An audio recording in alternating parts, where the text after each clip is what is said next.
성도 여러분 안녕하십니까? 오늘 이 목마른 사슴처럼 영혼이 갈급하여서 주님의 전을 찾으신 분들이 이 자리에 함께하고 계신다 생각합니다. 그 간절한 갈급한 마음들에 주님이 생수와 같은 주님의 은혜를 부어주시고 피난처 되어주시기를 기도해 봅니다. 하나님은 언제나 우리에게 희망 되어주십니다. 외롭고 고통스러울 때 주님만이 우리의 안식처가 되십니다. 그런 안식처를 우리의 삶에 제대로 느끼기 위한 공간이 있는데 바로 이 성전입니다. 함께 모여서 예배하는 가운데 우리는 주님의 은혜를 느끼고 주님의 은총을 배웁니다. 교회가 더 좋아지는 이유가 바로 여기 있습니다. 하나님을 만난 사람들이 여기 모여 있게 됩니다. 하나님의 삶을 배운 사람들이 이곳에 함께합니다. 그러니 이곳에는 하나님의 사랑이 자연히 더 넘쳐나야 하게 되지요. 그것이 여러분들에게 축복되기를 기도해 봅니다. 그래서 여러분들의 삶 속에 하나님을 배움이 가득 드러나게 되고 그 하나님을 배운 배움으로 서로 사귀며 행복이 더욱 증진되게 되기를 기대해 봅니다. 그런 의미에서 저희는 관계 속에서 어떻게 하나님의 사랑을 더 느낄 수 있을까 10월 한 달 더 공부하고 있는 중에 있습니다. 이 한 달 주님을 더욱 많이 배우고 경험하게 되시길 간절히 바랍니다. 히브리서 7장 17절에 있는 말씀을 함께 읽어보려고 합니다. 같이 읽어볼까요? 시작! 이에 더 좋은 소망이 생기니 이것으로 우리가 하나님께 가까이 가느니라. 우리는 하나님과 더욱 가까이 지내야 합니다. 그러기 위해 우리는 성전을 향하기까지 하지요. 주님의 영광을 가장 근접하게 느낄 수 있는 곳이 저는 이 성전이라고 생각합니다. 그래서 우리는 이 성전을 향하여 나오는 것이죠. 그런데 거기서 더 가까이 나가는 방법이 있습니다. 히브리서는 율법에 대해서 강조하면서 동시에 율법 너머에 있는 하나님의 위대한 가르침을 설명하고 있습니다. 예수 그리스도께서 히브리 제도 속에 숨겨놓은 예수 그리스도의 사랑들을 가르치기 위해 특별히 계획하신 것이 바로 이 히브리서이기 때문에 그렇습니다. 오늘 그 가르침들이 우리의 삶에 제대로 녹아들게 되었으면 좋겠습니다. 히브리서 7장은 그 히브리서의 가르침을 이야기하며 이렇게 정리를 합니다. 여기 괄호 부분들을 제가 생략해 드리긴 했는데요. 히브리서 7장 19절을 살펴보시면 앞서 괄호되어 있는 내용, 앞에 있는 내용들을 요약하면서 율법은 아무것도 온전하게 하지 못할지라 라고 소개합니다. 그러니까 하나님의 율법이라고 이야기하면 그 당시에 이스라엘 백성들은 딱 머릿속에 박혀 있는 것이 뭐였냐면 기본적으로 제사 드리는 거, 그리고 제사를 드리기 위해 우리가 행해야 될 정결법들, 그런 것들이 율법에 가득 차 있었습니다. 그 각종 이것들이 우리가 하나님께 받아짐을 받을 수 있게 한다라고 생각하면서 하나님과 가까워지려면 이 율법을 잘 지켜야 된다고 생각했습니다. 사실 틀린 얘기는 아닙니다. 왜냐하면 예수 그리스도의 희생을 향하여 나아가는 방법을 이 율법에 기록된 제사의 제도들을 하나하나 배우며 우리의 몸도 마음도 정결히 하게 되고 그 제사 제도를 드리면서 더 하나님께 가까이 나가게 됐거든요. 근데 그 이야기를 정리하면서 히브리서 7장 19절은 이렇게 이야기합니다. 이것을 통해서 더 좋은 소망이 생긴다고요. 이 율법에 있는 이야기가 끝이 아니라 우리를 온전하게 못한단 말이에요. 그런데 이 율법의 이야기를 넘어선 것을 가지고 우리는 하나님께 더 가까이 나간대요. 뭘까요, 그게? 예수님께서는 이 땅에 오셔서 분명히 율법에 대하여 이렇게 표현하셨습니다. 내가 율법이나 선지자나 폐하러 온 줄로 생각하지 말라고요. 어떻게 말씀하시면 오히려 그것을 더 완전하게 하기 위해 이 땅에 오셨다고 설명하십니다. 그것을 예수님께서는 친히 보여주시면서 그 당시에 율법을 수호하는 사람들과 다르게 행동하신 것이 있었는데 무엇이냐면 죄인들을 찾아가시고 예수님을 따르는 제자들이 모자란 사람들이 가득 있었음에도 불구하고 항상 곁에서 지내시면서 그들을 채워주시고 그들을 행복한 삶으로 이끌어 주셨어요. 그게 예수님께서 율법을 해석하시고 그곳으로 하나님께 더 가까이 나가게 하신 방법이었다는 것입니다. 우리도 교회에 오면 하나님을 만나고 하나님을 통해 우리의 갈급함을 채움받게 됩니다. 그런데 이것으로는 우리를 온전하게 할 수 없습니다. 이것은 예수님께서 우리에게 주시는 가르침을 접할 수 있는 기회를 주는 것뿐이지 교회에 오는 것을 통해 가지고 우리의 모든 죄가 해결되고 우리의 삶이 갑자기 모든 게 행복해진다 아니라는 겁니다. 우리가 이걸 제대로 하려면 하나님께 제대로 나아가기 위한 이것이 필요합니다. 바로 예수님의 사랑, 예수님이 우리한테 주신 희생의 모범들입니다. 오늘 그것을 함께 살펴보며 주님께서 우리에게 제안하신 하나님께 가까이 나아가는 방법에 대하여 함께 좀 생각해 보려고 합니다. 갈라디아서 3장 28절에 있는 말씀은 하나님께서 우리에게 제시하시는 천국의 모습을 이렇게 표현합니다. 제가 읽어보겠습니다. 너희는 유대인이나 헬라인이나 종이나 자유인이나 남자나 여자나 다 그리스도 예수 안에서 하나이니라.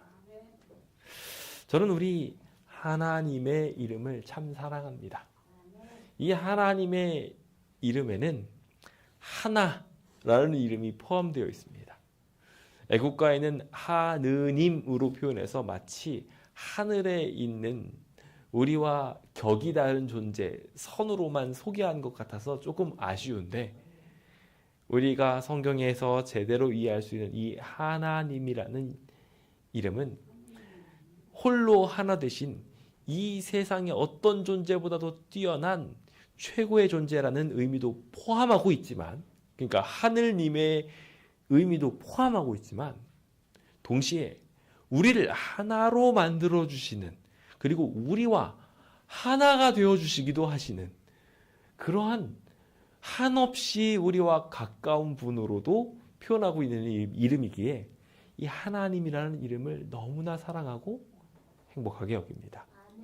우리는 그 하나님을 쫓아가는 사람들입니다.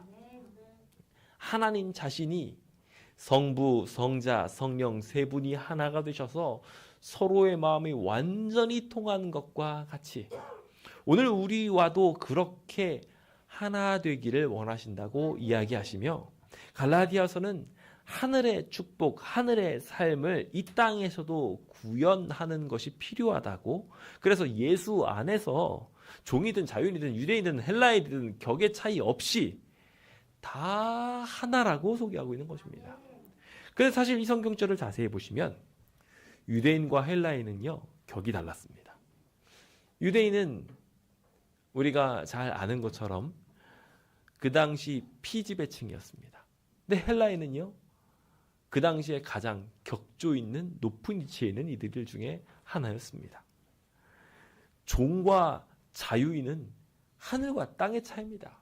스스로 자신의 삶을 결정할 수 있는 권위가 있느냐 없느냐 선을 넘어서서 그 당시의 삶의 질 자체가 완전히 달랐습니다. 남자와 여자도 마찬가지로 완전히 다른 삶을 사는 것처럼 보였지요. 그런데 참 재미있게도 유대인과 헬라인이 어우러져서 살았습니다. 종과 자유인이 어우러져서 살았습니다. 남자와 여자가 어우러져서 살지 않으면 이 세상은 멸망합니다. 즉 하나님께서는 이 둘의 극명한 차이들을 비교하시면서 이 땅에서는 서로 격을 두고 차이를 두고 그 관계가 애매한 상태로 사는 것처럼 보이는데 사실은 하나로 살아야 된다는 거예요. 그게 행복한 길이고 그게 구원을 말하는 길이라고 설명하는 것입니다. 그러기 위해 아주 중요한 키워드가 있는데 예수 안에서입니다. 우리가 이 교회에 와서 행복해지려면 결과적으로 하나님만 만나고 돌아가면 반쪽짜리 행복에 불과합니다. 하지만 예수 안에서 하나 되게 되면 비로소 행복을 제대로 느끼고 돌아갈 수 있습니다. 저는 그 행복이 오늘 우리의 삶에 온전히 자리 잡았으면 하는 마음에서 우리의 삶 속에 여러 가지 관계들이 있는데 그 관계들 속에 어떻게 하면 행복을 찾을 수 있는지 성경이 어떻게 교훈하고 있는지 함께 좀 살펴보는 시간을 가져보려고 합니다. 오늘 이 성경의 지침들이 예수 안에서 모두를 평등하고 행복하게 만듦을 배우고 오늘 우리의 삶 속에서도 그 행복을 느끼게 되셨으면 좋겠습니다. 이것을 살펴보기 전에 먼저 우리가 주의해 보아야 할 것이 있습니다. 우리가 하나님과 먼저 관계를 회복하지 않으면 이 모든 문제가 해결되지 않다라는 것입니다. 마가복음 5장 7절에 보면은요, 거라사 광인이 등장합니다. 근데 거라사 광인이 예수님한테 하는 이야기가 기가 막힙니다. 물론 귀신 들려서 하는 이야기이긴 합니다만 이런 이야기를 합니다. 당신이 나와 무슨 상관이 있냐는 거예요. 나랑 당신은 관계가 없다는 겁니다. 하나님과의 관계, 여러분들은 어떻게 생각해 보고 계십니까? 여러분들은 하나님과 관계를 잘 맺고 계신가요? 그게 굉장히 중요합니다. 하나님과 관계가 없는 존재가 어떤 상황인지를 보면은 처절하게 느껴집니다. 하나님과 관계 없는 삶을 살은 이 광인은 결국 사단 측으로 붙을 수밖에 없게 되었습니다. 즉 귀신에 휩싸여 살 수밖에 없게 되었고 세상에 치이며 살 수밖에 없는 존재가 되었던 것입니다. 하나님과 관계없는 존재가 되어 있었음을 그는 그의 말로 내뱉으며 당신은 나와 관계가 없습니다 라고 말한다는 것입니다.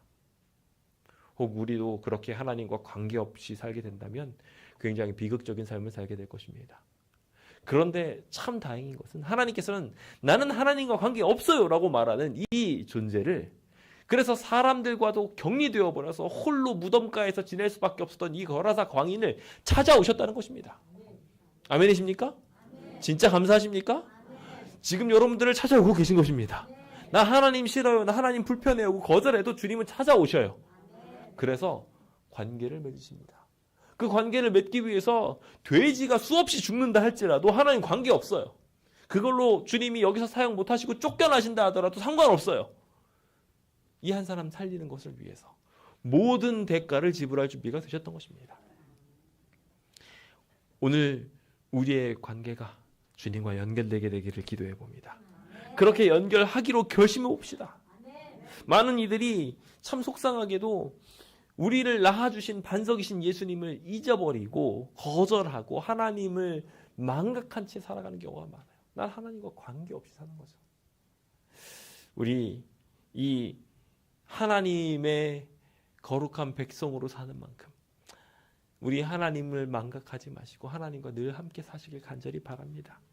여기 상관하지 않는다, 괴념하지 않는다라는 의미들을 가지고 오면 다른 말로 표현해서 히브리어 원어상 뜻을 가지고 오면요, 무관심하다 라고 정의합니다. 그러니까 내가 상대방과 관계를 맺으려면요, 관심이 있어야 된다는 거예요. 그래서 관심을 가지고 서로 연결될 때 비로소 그 사람과의 상관관계가 만들어지는 것입니다. 그런데 내가 하나님이 우리를 구원해 주시고 하나님이 우리를 창조해 주셨다 할지라도 내가 관심을 갖지 않으면 하나님과 상관없는 존재가 되는 것입니다. 이게 다른 말로 말하면 하나님 필요 없어요. 저는 저 혼자 내 마음 내키는 대로 살래요 로 바뀌는 것입니다. 요즘 시대는 참 무서운 시대가 되었습니다. 그래서 서로 상관하지 않는 시대가 되었어요. 아파트를 찾아가서 앞집한테 선교하는 게 참 좋겠다 생각을 했는데요. 제가 인사를 해도 인사를 받아주지 않을 정도입니다. 되게 불편해하고요. 제가 이렇게 문 열리는 소리가 나서 밖에 나가보면 얼른 문을 닫고 들어가 버립니다. 엘리베이터 타가지고 안녕하세요 인사하면서 같은 층에 사는데 아쉬워가지고 어떻게 해요? 좀 인사라도 나누고 지냈으면 좋겠어요. 제가 뭐라도 좀 챙겨드리려고 하는데 이야기를 하고 있으면요. 오히려 다른 층에 계신 분들이 더 편해요. 그분들이랑 대화가 더 잘 돼요. 근데 오히려 바로 앞집, 옆집에 계신 분들이랑 대화가 잘 안 되는 걸 보면서 요즘 되게 힘들다 이런 생각이 들 정도였습니다. 요즘 이런 시대가 되다 보니까요. 예전부터 오래간 사역이었던 곳에서 이사를 가서 새로운 곳으로 가면요. 그 근처에서 친구를 못 사귀어요. 외로운 관계가 되어버리고 맙니다. 정말 어려운 시대가 되었습니다. 그래서 우리는 하나님을 자꾸 소개시켜 줘야 되고요. 그 하나님의 사랑을 반영해주는 그들의 친구가 되어 주어야 합니다. 10월은 친교를 통한 새신자들의 정착의 달이라고 말씀드렸습니다. 오늘 이 한 달의 목표를 마음속에 다시 한번 새겨보면서 우리 주변에 많은 관계를 맺은 분들이 있습니다. 그분들이 안타깝게도 사단의 품성을 닮아서 주변과 상관없는 삶을 살려고 하고 있습니다. 그러면서 나는 괜찮아 하며 사이버 세상에 만족하고 살아가고 있어요. 그런 이들에게 다리 놓고 같이 가서 친교를 나누게 되는 일들이 일어나게 되었으면 좋겠습니다. 그들에게 가끔은 치부도 보여주시고 그들의 치부를 감싸주기도 하십시오. 가끔 그런 것들 보면 되게 불편해하실 분들 분명히 계십니다. 베드로도 그랬어요. 심지어 예수님이랑 한창 믿는데도 불구하고 주님께서는 저 발 절대로 씻어주실 수 없습니다라고 거절했었어요. 그런데 그렇게 서로의 치부를 깨끗하게 닦아주고 서로 용서하고 화합하는 일이 없으면 너는 나랑 상관이 없다라고 말씀하셨어요. 오늘 우리가 단순히 좋은 모습만 보이기 위해 서로를 사귀고 있었다면 이제는 서로의 치부도 공유하고 치료해 줄 수 있는 거룩한 백성으로 우리의 삶이 좀 바뀌게 되었으면 좋겠습니다. 아픔을 나눌 수 있어야, 고통도 함께 나눌 수 있어야 비로소 진짜 친구라고, 진짜 관계라고 할 수 있지 않겠습니까? 오늘 우리의 삶이 그렇게 될 수 있도록 함께 기도하는 마음으로 오늘 주님의 말씀에 귀 기울여 보도록 합시다. 자, 그렇다면 이제 세상에 존재하는 다양한 관계들을 함께 살펴보려고 하는데요. 성경에 있는 관계들에 대한 이야기들은 너무 많습니다. 제가 이거를 다 설명하려면 한두 끝도 없어요. 그래서 제가 그냥 대표적인 인물을 7사람만 추려보았습니다. 7가지 관계들에 대해서 서로 보면서 성경 속에서는 어떻게 관계 형성을 하라고 제안하고 있는지 함께 좀 살펴보려고 하는데요. 짧게 살펴보는 가운데 이분들과의 관계들은 이렇게 좀 정립하면 좋겠구나 라고 다시 한번 확인하게 되시는 귀한 시간 되셨으면 좋겠습니다. 일단 첫 번째는 우리가 계속 보았던 것처럼 하나님과 우리의 관계입니다. 일단은 이거부터 시작입니다. 모든 관계의 시작은 하나님으로부터 시작해야 됩니다. 하나님과의 관계가 제대로 맺어지지 않으면요, 정말 목숨까지 내어주겠다고 했던 하와한테 너 때문이야 라고 손가락질하게 될 겁니다. 그러니까 하나님과의 관계가 먼저 만들어지는 게 제일 중요합니다. 저는 그 하나님과의 관계가 아브라함을 통해서 참 잘 드러난다고 생각합니다. 창세기 15장 6절에 있는 말씀을 같이 읽어볼까요? 함께 읽어보겠습니다. 시작. 아브라함이 여호와를 믿으니 여호와께서 이를 그의 의로 여기시고. 아브라함이 잘한 게 있었어요. 아브라함은 죄 없는 사람 절대 아니었습니다. 계속 말씀드리지만 아브라함이 정말 많은 실수를 했습니다. 거짓말도 일삼고요. 실수도 정말 많이 합니다. 그리고 잘못된 방법도 되게 많이 씁니다. 그런데 말입니다. 아브라함이 잘한 게 있었습니다. 믿는 거였어요. 하나님을 믿는 거였어요. 우리의 관계에서도 하나님을 믿는 게 필요합니다. 어떠한 상황에서도 말입니다. 진짜 믿는 게 뭐냐면요, 이 사람에 대한 안 좋은 소식을 들었어요. 그 사람이 실제로 와가지고 나한테 안 좋은 걸 하는 것처럼 보여요. 그래도 믿는 거예요. 그게 믿는 겁니다. 여기 아브라함의 믿음의 절정을 드러내는 사건이 하나 있습니다. 우리가 잘 아는 것처럼 아들을 제물로 바치라는 거예요. 평소에 하나님과 하나님의 성품을 나누며 성경의 이야기들을 보며 살아왔던 자신의 삶을 뒤돌아보건대 그동안 전해져 들어왔던 하나님의 이야기들은 절대로 생명을 경시하시는 분이 아니시고 자신의 자식을 하나님께 바치라는 끔찍한 명령을 내릴 분이 아니세요. 그런데 하나님한테 그런 끔찍한 명령이 내려왔어요. 여러분들이라면 어떠실 것 같으세요? 그것도 심지어 자기의 평생의 목적이에요. 내 정통 계승자를 잇는 게 꿈이었어요. 그게 하나밖에 없는 꿈이에요. 근데 그 꿈 내놓으래요. 어떠시겠어요? 아마 평생의 꿈이었던 집을 하나님께서 앗아가신다고 하시면 아마 난리의 부르스를 치실 겁니다. 안 된다고, 절대 안 된다고. 자식을 내놓으라고요? 무슨 하나님이 그러냐고 하면서 하나님 버리고 가실 분들도 있을 수 있어요. 근데요, 아브라함은 믿었어요. 그냥 심지어 아들이 제물로 바쳐서 죽는다 할지라도, 심지어 명령은 번제였거든요. 태워서 없어진다 할지라도 이 아이가 다시 살아날 거라고 믿었어요. 하나님은 아들 주신다고 약속하셨거든요. 그 약속을 그냥 믿었어요. 이게 하나님과 우리의 관계라는 거예요. 그렇게 되면요, 근심 걱정이 없습니다. 하나님이 모든 걸 책임져 주는데 뭐가 걱정입니까? 그렇죠? 그러니까 자기 집을 떠나라고 모든 걸 다 내버리고 가족 관계 다 끊고 가라고 이야기해도 네, 갈게요 하고서 가는 거예요. 그 관계가 만들어지고 나면 모든 문제가 해결되어질 수 있게 됩니다. 하나님이 내 삶을 책임져 주시는데 무엇이 걱정일까라고 이야기하면서 말입니다. 때로 어려운 일이 있다 하더라도 그 어려움 뒤에 반드시 좋은 일이 있다고 믿게 될 것입니다. 요셉이 종으로 팔려나가고 감옥에 들어갔지만 하나님을 꾸준히 향했더니 어떻게 됐습니까? 결과적으로 애굽의 총리가 되었습니다. 그리고 그 모든 순간들이 없었으면 애굽의 총리는 못 됐습니다. 심지어 가족들도 못 살렸을 겁니다. 하나님은 이유가 있으셔서 우리한테 모든 일들을 허락하십니다. 그러니 그것을 믿고 의지하고 나아가면 뭐가 걱정이겠습니까? 그렇죠? 그 근심 걱정이 없어져야 그 다음 사람들을 만나면서 관계를 제대로 맺을 수 있어요.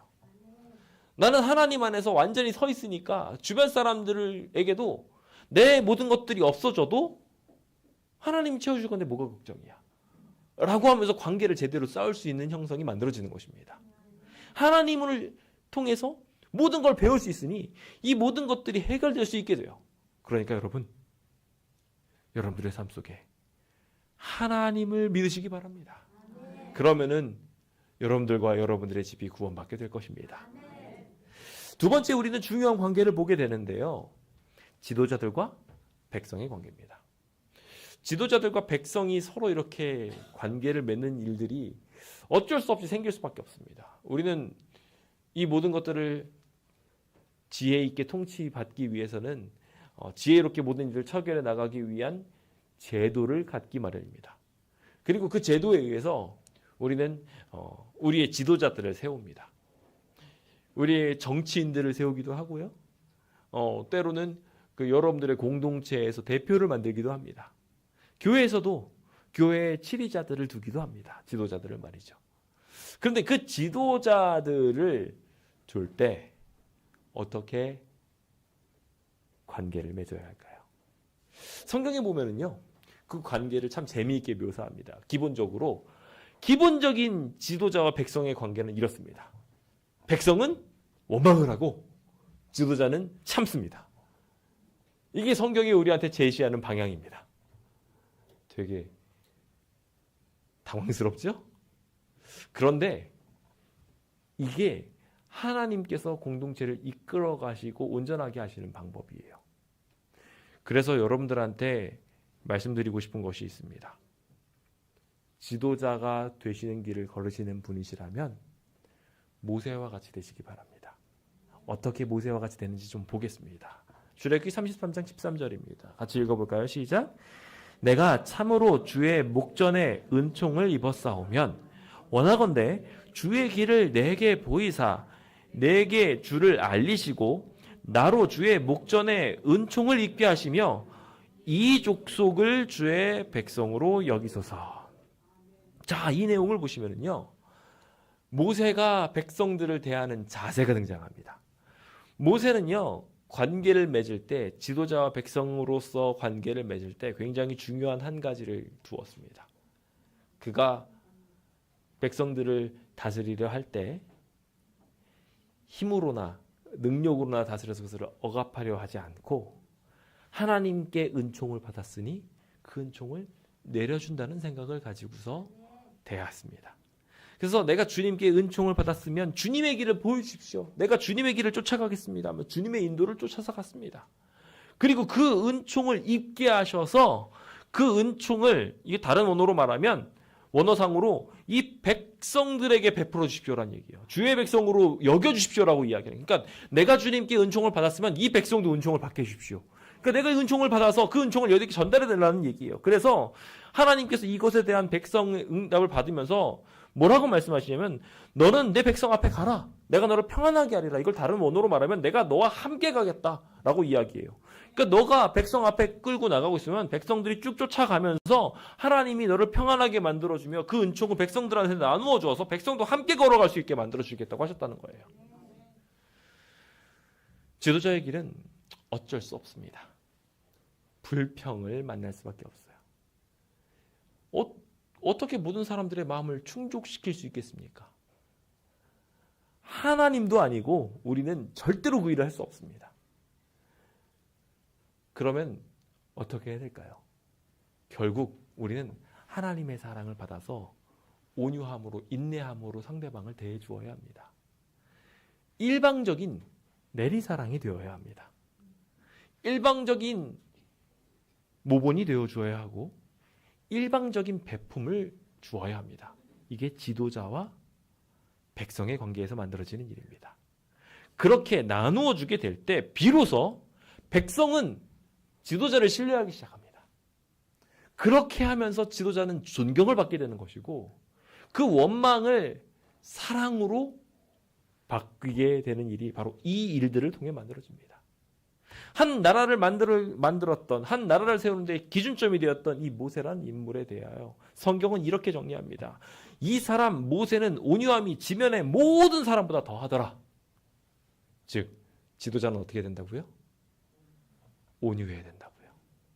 혹시 여러분들의 주변에 있는 사람들을 이끌고 가야 하는 지도자의 위치에 있으시다면 여러분들은 반드시 그 온유를 배우게 되시길 간절히 바랍니다. 저도 욕을 배우기를 원합니다. 더욱 온유해지길 기도합니다. 너가 잘못했어 라고 이야기할 때에도 그렇게 온유하게 좀 대할 수 있게 저도 기도하기 원합니다. 저도 부족하거든요. 여러분들 기도하시면서 여러분들의 삶에 혹 누군가를 이끌어야 될 길이 있다면 다들 양같이 어리석고 엉뚱한 데로 갈 수 있다고 감안하시고 그들을 향하여 사랑 베풀어 주길 간절히 바랍니다. 그 다음 이제 가족 관계에 대한 이야기를 좀 보기 원합니다. 저는 루스를 통해서 그걸 보기 원하는데요. 같이 좀 읽어보겠습니다. 시작. 어머니께서 가시는 곳이 나도 가고 어머니께서 머무시는 곳에서 나도 머물겠나이다. 어머니의 백성이 나의 백성이 되고 어머니의 하나님이 나의 하나님이 되시리니. 저는 우리 이 땅에 있는 관계 중에서 가장 아름다운 관계 중에 하나는 부모 관계라고 봅니다. 앞서 지도자와 백성의 관계와 마찬가지로 부모의 관계도 그렇게 베품의 관계가 되기 마련입니다. 이 관계는 내리사랑을 부어줌으로 자연스럽게 형성되기 시작하는데요. 그러면 그 공동체가 아주 특별한 공동체로 바뀌기 시작합니다. 운명 공동체가 되는 것입니다. 진짜 사랑을 제대로 공유하게 되면요, 엄마 가는 곳, 아빠 가는 곳에 아이들도 같이 가야 합니다. 없으면 안 돼. 난 거기 가야 된다고 말하게 되는 거예요. 지금 여기 보면은 루세 상황의 이야기를 보더라도 내가 어머니가 거기, 내 사랑하는 어머니가 거기 가신다면 나도 어머니 쫓아서 가겠습니다. 어머니가 거기에서 정말 하나님을 믿고 사신다면 나도 그럼 내 이방신 다 버리고 하나님 신 쫓아가겠습니다. 이게 가족관계라는 거예요. 너는 너대로 믿고 나는 나대로 믿고 아니라는 거예요. 특히 부모와 자식 간의 관계에서는 이것이 명확하게 잘 만들어져야 됩니다. 내 부모님이 쫓아갔던 그 신앙의 길 절대로 놓치지 않겠다고 생각하며 그 길을 향하여 열심히 나가는 일이 여러분들에게 필요하고, 동시에 내 자녀에게 내 신앙을 전수하며 함께 어디든지 가겠노라고 나아가는 일이 오늘 우리의 삶에 필요합니다. 성경은 그와 같은 일들을 이야기하며 부모에게 자녀들이 순종해야 됨을 가르침과 동시에 부모들도 마찬가지로 자녀들을 사랑해 줘야 된다고 말하며 서로 한 마음으로 살라고 권면하고 있습니다. 이제 여러분들의 부모 자식 간의 관계들을 다시 한번 돌아보시면서 내가 우리 자식들과 어디든지 함께 가고 있는지 잘 고민해 보시기 바랍니다. 이제 저희 아이들도 머리가 조금씩 크기 시작하더니 아이들이 부모님이랑 어디 같이 가는 것보다 혼자 노는 걸 더 좋아하는 경우들이 생기기 시작하고 있습니다. 그렇게 되면 이제 끝이라고 하더라고요. 부모 자식 관계는 어떻게 된다고요? 함께 해야 된다고요. 그것이 축복이라는 사실을 다시 한번 생각해 보시고 우리 어디든지 함께 가겠노라고 이야기 나오도록 더욱 깊은 사랑 보여주시길 간절히 바랍니다. 이제는 형제 관계에 대해서도 같이 보기 원합니다. 우리 창세기 5장 21절, 50장 21절입니다. 읽어볼까요? 시작. 당신들은 두려워하지 마소서. 내가 당신들과 당신들의 자녀를 기르리다 하고 그들을 간곡한 말로 위로하였더라. 요셉이 어떤 사람이었습니까? 요셉은 사실 형들한테 뒤통수를 제대로 맞은 사람이었습니다. 결국 그래서 종살이로 대부분의 인생을 허비하며 고난의 길을 걸었지요. 그런데 그가 힘을 갖게 되었을 때 그가 복수할 수 있었음에도 불구하고 한 선택이 있었습니다.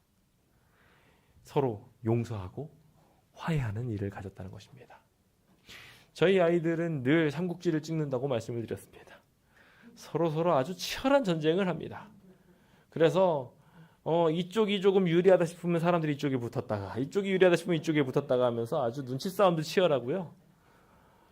형이 나랑 안 놀아줘 하면서 삐져가지고 돌아온 경우들이 굉장히 많습니다. 그렇게 하다가도 참 재밌는 것이 안 보이잖아요? 형 언제 와? 형이랑 놀고 싶어 하면서 막 계속 그럽니다. 사실 우리 형제들은요 쭉 가야 됩니다. 평생 봐야 되고요. 함께하는 사람이 어떻게 보면은 부모님보다도 더 오래 함께 지내는 사람이 그래서 저는 개인적으로 부부보다도 형제가 가장 오래 간다고 생각합니다. 태어나서부터 시작해가지고 계속 그 관계는 이어지는 거거든요. 부부관계도 인생의 절반에서 만나가지고 그제서야 꼽히기 시작하는데 형제 관계는요 그냥 인생의 대부분을 그냥 쭉 갑니다. 그래서 형제 자매는요 굉장히 중요한 한 가지를 잊어버리시면 안 되는데요. 관계가 깨지면 안 돼요. 형제와 자매 관계가 깨지기 시작하면 답이 없습니다. 왜냐하면 평생을 담쌓고 살아야 되거든요. 평생 그 무게를 짊어지고 살아야 되는 거예요. 그러니까 해야 되는 아주 중요한 것이 있습니다. 용서하고 화해해야 돼요. 그래서 용서하고 화해하면서 내가 당신 일들 다 책임져 줄 테니까 오히려 요셉은 내가 당신의 자녀들을 기르겠습니다까지 이야기하면서 완전한 화해를 만들어주는 것을 보게 됩니다. 오늘 우리 가운데 있는 형제들이 혹 있다면 그들과 함께하는 그 길들 속에 서로 용납하며 이해할 수 있게 되기를 간절히 기도합니다. 그것이 우리의 삶에 꼭 필요합니다. 그래서 반드시 하셔야 됩니다. 형제를 용서하십시오. 형제와 자매를 용서하십시오. 무슨 잘못을 했더라도 용서하십시오. 자꾸 싸우지 마시고 화목하십시오. 그것이 여러분들의 삶의 가장 큰 복이 될 것이라 생각합니다. 자, 이제 또 하나의 관계가 있습니다. 이제 혈연들로 이어진 관계들이 있다면 이제는 혈연이 아닌 또 하나의 관계가 있습니다. 스승과 제자의 관계입니다. 열왕기하 2장 9절에 있는 말씀입니다. 함께 읽어볼까요? 시작. 엘리사가 이르되 당신의 성령이 하시는 역사가 갑절이나 내게 있게 하소서 하는지라. 아멘. 청출어람이라는 말이 있습니다. 이게 스승과 제자의 관계가 되어야 된다고 생각합니다. 제자가 스승보다 뛰어나게 되면 스승이 막 질투하기 시작하면 답이 없습니다. 오히려 더 뛰어나져야지 정상인 겁니다. 그렇게 되어야 하고요. 엘리야가 북방 이스라엘을 완전히 변화시키는 굉장히 중요한 역할을 했습니다. 처음이니까 그 이름을 뒤집기가 쉽지가 않습니다. 정말 대단한 역사를 이뤘습니다. 그런데 엘리사는 엘리야의 관계를 제대로 맺었습니다. 그래서 말하기를 이 뛰어난 스승 앞에 제가 선생님보다 2배가 되길 원합니다. 라고 이야기합니다.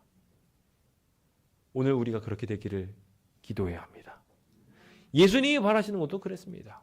예수님께서 제자들을 전도하시며 유대 땅에 전도한 것보다 어쩌면 베드로나 요한이 전도하면서 다녔던 사람들이 더 많았을지도 모릅니다. 어떻게 예수님을 따라잡을 수 있어요? 라고 생각하실지 모르겠습니다만 실제로 선교한 선교인들을 생각하면요. 어쩌면 베드로와 요한이 예수님보다 더 많이 선교했을지도 몰라요. 그렇지 않습니까? 예수님께서는 그렇게 가르치셨습니다. 제자들을 그렇게 가르치셨고 그렇게 키워내셨습니다. 그게 스승과 제자가 서로 꿈꿔야 될 자세예요. 스승은 제자를 나보다 더 나은 사람이 되길 바라는 마음으로 가르쳐서 하나라도 더 가르치려고 노력하고, 제자도 마찬가지로 스승을 쫓아가며 2배를 배우겠다고 하는 자세가 필요한 겁니다. 오늘 미션 위크를 배웠습니다. 어쩌면은 안식일 학교에서 안식일 학교 선생님과 제자의 관계로 이걸 가르쳐 드렸습니다. 그러면 선생님은 어떤 마음으로 가르쳐야 될까요? 그렇지, 나보다 2배 잘할 정도로 열심히 가르쳐 주는 겁니다. 제자도 어떻게 됩니까? 똑같이 저 선생님보다 내가 2배는 더 잘할 거야 라는 생각으로 하는 겁니다. 제가 이번에 제자 훈련을 하면서 성령의 검을 가지라 이걸 이야기하는데요. 저는 아직 끝까지 못 갔습니다. 그런데 우리 조영수 집사님은 끝까지 다 가셨어요. 제가 끝까지 다 가신 걸 보고서 와 대단하십니다 생각하고 거기서 끝나는 게 아니에요. 조영수 집사님은요. 거기 있는 성경절을 찾으셔서, 저는 또 성경절이 나와 있는 성경절을 찾으신 건 줄 알았는데 아니에요. 성경 본문에 이거는 무엇입니다 라고 말하고 괄호하고 참조 몇 장 몇 절 적어놓은 거예요. 그러니까 그건 안 찾고 넘어가는 경우가 많잖아요. 근데 그것까지 다 찾으신 거예요. 그래가지고 이게 잘못됐다고 발견해서 가지고 오신 걸 보고 제가 감동을 받았습니다. 저보다 10배는 나으십니다. 스승으로서 성공했습니다. 이렇게 돼야 된다는 거예요. 아셨죠? 그래서 우리가 우리의 신앙을 그렇게 만들어가며 더욱 많은 일들을 이루도록 제자를 삼고 제자가 또 제자를 삼아서 엄청난 성장을 만들어내는 것이 하나님의 나라의 표준이라는 걸 생각하시고 그 목적을 향하여 열심히 움직여 보시기 바랍니다. 혹시 여러분들이 어디인가에서 뭘 배우십니까? 열심히 배우십시오. 누군가를 가르치십니까? 죽어라 가르치십시오. 그게 성경의 가르침입니다. 자, 6번째, 이제 우정의 관계에 대한 이야기인데요. 이것에는요, 저는 이제 친구, 연인, 부부가 다 포함된다고 생각합니다. 여기에서 다윗과 요나단이 등장합니다. 사무엘상 18장 3절입니다. 같이 읽어볼까요? 시작. 요나단은 다윗을 자기 생명같이 사랑하여 더불어 언약을 맺었으며. 자, 여기 두 사람이 언약을 맺었습니다. 이 두 사람이 언약을 맺었다라는 이야기가 마치 부부관계처럼 보여집니다. 두 사람이 언약으로 하나가 되어서 평생 함께 살겠다고 말하는 것과 마찬가지로 그도 친구로서 언약을 맺으며 서로의 관계를 정립한 것입니다. 이 깊은 우정이 얼마나 대단하냐면 서로의 생명을 내가 지키기 위해 내 생명을 당신한테 줄 수 있다 라고 생각할 정도로, 그래서 자기 생명처럼 사랑했다고 기록하고 있습니다. 이게 친구 간의 관계입니다.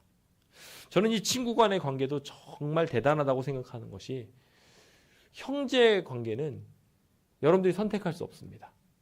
친구 관계는 여러분들이 선택합니다. 그리고 이 관계는요, 스승의 관계보다도 형제 관계가 부모의 관계보다 오래간 것처럼 이 친구 관계는 오래갑니다. 여러분들이 선택한 만큼 이 관계는 더욱 특별하고 은혜를 끼치게 많이 됩니다. 오늘 이 자리에 계신 모든 성도님들의 모든 친구 관계들이 하나님의 축복을 받게 되길 예수님의 이름으로 축원드립니다. 근데 이 우정의 관계가 자기 생명처럼 여긴다는 것이 이제 뜬금없잖아요. 내가 정말 우리 우정 관계를 위해서 내가 목숨을 이 사람한테 주겠다. 그러실 수 있는 친구분 계십니까? 안 계신가 봅니다. 제가 예전에 있는 한 친구는 제가 정말 친해가지고 진짜 그 당시에 목숨을 줄 수 있겠다 생각을 했는데 지금 좀 시간이 지나고 나니까 목숨 줘야 되나? 퀘션 마크가 찍힙니다. 근데 저희 집사람이나 아이들을 위해서 목숨을 줄 수 있겠더라고요. 그런 거 생각을 하다 보니까 그래, 친구 관계를 제대로 맺으려면 이렇게 맺어야 되겠다 이런 생각을 했습니다. 그게 제대로 맺어지는 게 어떻게 하면 맺어지는지에 대해서 진짜 사랑 관계를 이렇게 표현했습니다. 친구 관계가 제대로 맺어지려면 정말 말 그대로 주변 사람들한테 더욱 많은 것들을 줄 수 있어야 돼요. 생명도 줄 수 있는데 그보다 작은 거 줄 수 있어요, 없어요? 줄 수 있어야 되지 않겠습니까? 내가 당신한테 생명을 줄 수 있어 라고 말하면서 5,000원짜리 뭐 사주는 거를 안 된다면 이거 아니잖아요. 그렇죠? 그러니까 잠언 19장 6절은 이렇게 말합니다. 너그러운 사람에게는 은혜를 구하는 자가 많고 선물 주기를 좋아하는 자에게는 사람마다 친구가 되느니라. 그러니까요, 말 그대로 우정관계와 사랑관계가 성립하기 위해서는요, 계속 뭔가를 줘야 된다는 거예요. 그럴 때 우정과 사랑이 더욱 돈독해지고 깊어진다고 합니다. 그래서 저도 저희 집사람한테 좀 더 많은 걸 사줘야 될 것 같습니다. 저희 자식들한테도 우리 성도님들한테도 필요한 것이 있으면 열심히 구해다 드려야 될 것 같습니다. 그게 사랑관계라고 합니다. 우리 그 귀한 사랑관계가 만들어져서 목숨까지도 줄 수 있는 참된 우정의 관계가 만들어져서 주님께서 친구가 자기 친구를 위해서 목숨을 주는 것만큼 더 큰 사랑이 없다고 말했잖아요. 우리 예수님께서 목숨을 자기가 버린다고 말씀하시면서까지 보여주신 그 모본을 우리의 삶 속에서 잘 드러낼 수 있게 되기를 예수님의 이름으로 축원드립니다. 저는 이제 말씀을 마무리 지으면서 우리의 관계는 결국 이렇게 협력과 조언의 관계가 되어야 된다고 말씀드리고 싶습니다. 바울과 바나바가 마가라는 인물과 함께하며 서로 지지고 볶고 하면서 선교 여행을 하면서 서로 도와주고 조언하고 힘을 써 주었던 것처럼 오늘 우리의 삶에 그렇게 서로를 지원해 주는 일은 굉장히 필요합니다. 하는 이 땅에서 살아가면서 서로 협력하고 서로 조언하고 도와주지 않는다면 얼마나 외롭고 슬프겠습니까? 요즘 많은 사람들이 서로 끌어주고 서로 함께 해주는 일들을 포기한 채 살아갑니다. 너는 너, 나는 나로 사는 경우가 많고요. 스승과 제자가 그렇게 살아서 그냥 선생과 학생이 돼버린 경우가 대부분이고 부모와 자식마저도 남남이 되는 경우들이 허다하다고 합니다. 이럴 때 우리의 마음이 좀 달라졌으면 좋겠습니다. 서로의 관계가 끈끈해져서 누가만 나랑 같이 있는데 마가도 좀 왔으면 좋겠다 라고 이야기하면서 옆에다가 마가복음 누가복음 끼고서 바울이 행복을 꿈꾸었던 것처럼 우리 모두의 관계가 그렇게 서로 돈독해지고 같이 있었으면 좋겠다고 말하게 되었으면 얼마나 좋겠습니까? 성도 여러분들의 삶이 이와 같은 일들이 되어서 정말 서로 행복한 관계로 만들어지게 될 때 저는 비로소 교회에 온 보람이 있고 하나님 만난 보람이 있다고 생각이 되어집니다. 보람 좀 느껴보고 싶지 않으십니까? 예수님의 발자취를 따라가며 그 사랑의 관계를 만들어 보기로 결심해 봅시다. 예수님께서 목숨을 버리셨던 것처럼 우리도 그 길 쫓아가며 아름다운 사랑 만들어 봅시다. 서로 사랑하며 참된 제자 되기를 결심하는 귀한 시간 되시길 간절히 바라면서 오늘 모든 말씀을 마치겠습니다. 감사합니다.